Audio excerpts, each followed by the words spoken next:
وسیلے کا کیا مطلب ہے؟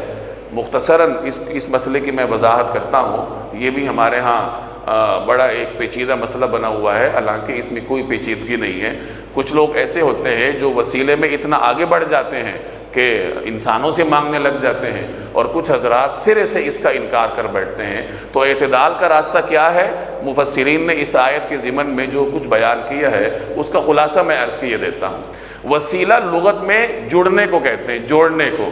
وسیلہ چاہے سین کے ساتھ ہو یا صاد کے ساتھ ہو، وصل صاد کے ساتھ ہو تو اس کا معنی تعلق جوڑنا ہوتا ہے۔ اسی طرح وصل اگر سین کے ساتھ ہو تو اس کا معنی بھی تعلق جوڑنا ہوتا ہے۔ البتہ اس میں ایک تکنیکی نوعیت کا فرق ہے کہ وصل اگر صاد کے ساتھ ہو تو اس کا مطلب ہے جس طریقے سے بھی ہو تعلق جوڑ لیا جائے، اور اگر وصل سین کے ساتھ ہو تو اس کا مطلب یہ ہے کہ تعلق جوڑا جائے لیکن محبت کے ساتھ۔ تو سین کے ساتھ جو وصل ہے اس میں محبت کا معنی پایا جاتا ہے کہ کسی کے ساتھ آپ تعلق جوڑیں محبت کے ساتھ۔ تو اللہ کے ساتھ اللہ تک پہنچنے کے لیے وسیلہ اختیار کرو، وسیلہ تلاش کرو، یعنی اللہ تبارک و تعالیٰ کے ساتھ اپنا تعلق محبت کی بنیاد پر استوار کرو۔ اللہ جل جلالہ کے ساتھ آپ کے تعلق کی بنیاد محبت پر ہو، یہ تو اس کا لغوی معنی تھا۔ اسی طریقے سے وسیلہ اور بھی کئی معنی میں استعمال ہوتا ہے۔ وسیلہ کا ایک معنی مرتبہ ہوتا ہے، ایک معنی اس کا تقرب ہے، یعنی اللہ تک پہنچنے کے راستے اختیار کرو کہ اللہ کی قربت تمہیں مل جائے، اللہ کے ہاں تمہیں بلند مراتب حاصل ہو جائیں، اور قربت حاصل کرنے کے لیے اور اللہ کے ہاں بلند مراتب حاصل کرنے کے لیے جو بھی تمہیں ذریعہ ملتا ہے اسے اختیار کرو۔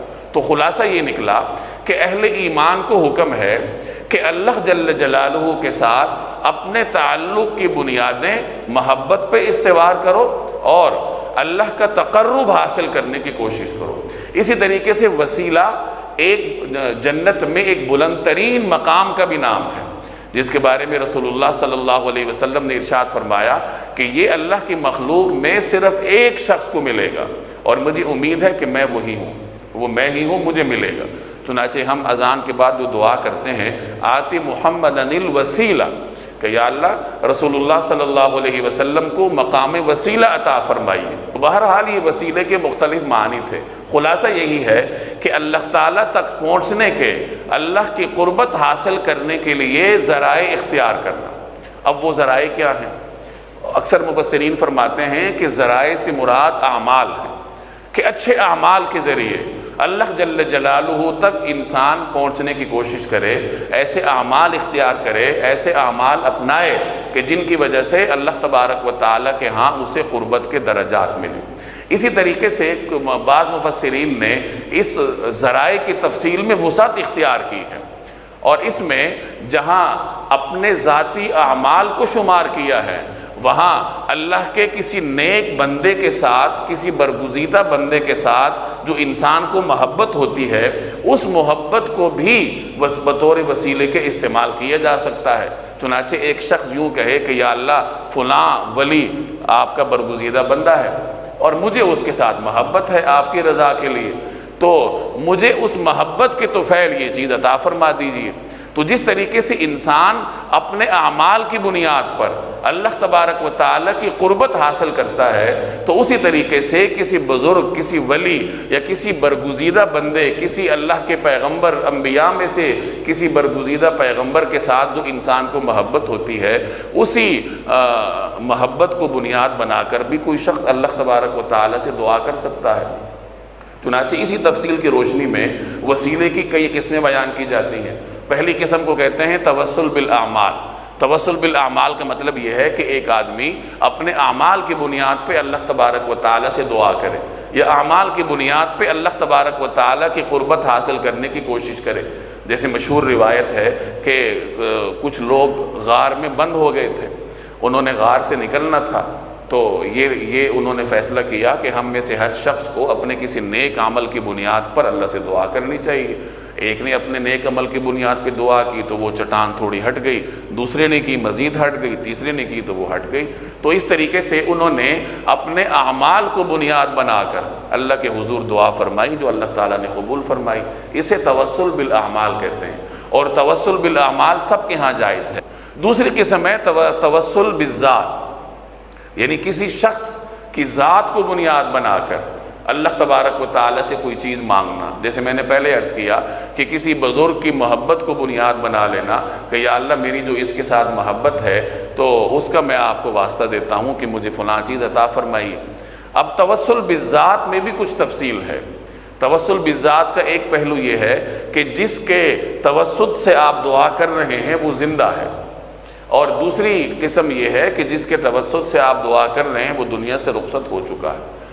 اگر کسی کے توسط سے آپ دعا کریں اور وہ زندہ ہو تو اس میں بھی کوئی قابل ذکر اختلاف نہیں ہے، کیونکہ اس کے بارے میں روایت موجود ہے کہ حضرت عمر رضی اللہ تعالی عنہ نے حضرت عباس رضی اللہ تعالی عنہ جو رسول اللہ صلی اللہ علیہ وسلم کے چچا تھے ان کو کھڑا کر کے ان کے وسیلے سے اللہ تبارک و تعالی سے دعا مانگی کہ یا اللہ ہم پہلے آپ کے نبی کے توسل سے دعا کیا کرتے تھے، تو اب ہم آپ کے نبی کریم صلی اللہ علیہ وسلم کے چچا کے توسل سے دعا کرتے ہیں۔ تو یہ توسل بالذات کی ایک قسم ہے۔ توسل بالذات کی دوسری قسم یہ ہے کہ جس کے وسیلے سے آپ دعا کر رہے ہیں وہ شخصیت اس دنیا میں نہیں ہے، جیسے کوئی بزرگ فوت ہو چکے ہیں، دنیا سے جا چکے ہیں، کوئی اللہ کا برگزیدہ بندہ ہے وہ اس دنیا میں نہیں ہے، اور آپ اس کی محبت کا واسطہ دے کر اللہ تبارک و تعالیٰ سے دعا کرتے ہیں۔ تو توسل کے اس قسم میں امام ابن تیمیہ رحمہ اللہ کو اختلاف ہے، وہ اس قسم کو تسلیم نہیں کرتے، اور باقی جو ائمہ ہیں، امام مالک ہیں، امام ابو حنیفہ ہیں، دیگر مختلف ائمہ ہیں، ان کے ہاں توسل کی یہ قسم بھی جائز ہے، البتہ اس کی اپنی حدود ہیں کہ انسان اللہ تبارک و تعالیٰ سے مانگے اور اپنے آپ کو شرک کے ادنا جو شبہ ہے اس سے بھی اپنے آپ کو بچانے کی کوشش کرے، اس کے بعد اگر وہ توسل کرتا ہے تو اس کی اجازت ہے۔ علامہ سبکی رحمہ اللہ مشہور امام گزرے ہیں، انہوں نے توسل کی اس قسم کی انتہائی شد و مت کے ساتھ حمایت فرمائی ہے۔ چنانچہ وہ یہ فرماتے ہیں کہ اگر کوئی آدمی اپنے کسی عمل کی بنیاد پہ اللہ سے دعا کرتا ہے تو دعا میں تو اصل عاجزی ہوتی ہے نا، ایک آدمی اپنے عمل کی بنیاد پہ دعا کرتا ہے، اور دوسرا وہ آدمی ہے جو کہتا ہے کہ یا اللہ میرے پلے تو کچھ نہیں ہے، یہ فلاں بزرگ ہیں یا پیغمبر ہیں، مجھے ان کے ساتھ محبت ہے تو بس یہی محبت ہی میرے پاس ہے، تو اس محبت کا واسطہ ہے کہ میرا فلاں کام کر دیجئے۔ تو دونوں میں سے عاجزی کس میں زیادہ ہے؟ ایک آدمی کہتا ہے کہ میرا فلاں عمل ہے تو اس میں ایک اعتبار سے تعلی پائی جاتی ہے کہ میں نے عمل کیا ہے اور اس عمل کی بنیاد پہ اللہ سے مانگ رہا ہوں، اور ایک آدمی کہتا ہے میرے پاس تو کچھ بھی نہیں ہے، البتہ جو اللہ کے برگزیدہ لوگ ہیں اللہ کا ان کے ساتھ ایک تعلق ہے، اس تعلق کی بنیاد پہ میں اللہ تبارک و تعالیٰ سے مانگتا ہوں، تو اس کو مانگنے میں کسی قسم کی کوئی حرج نہیں ہے اور کوئی مذائقہ نہیں ہے۔ یا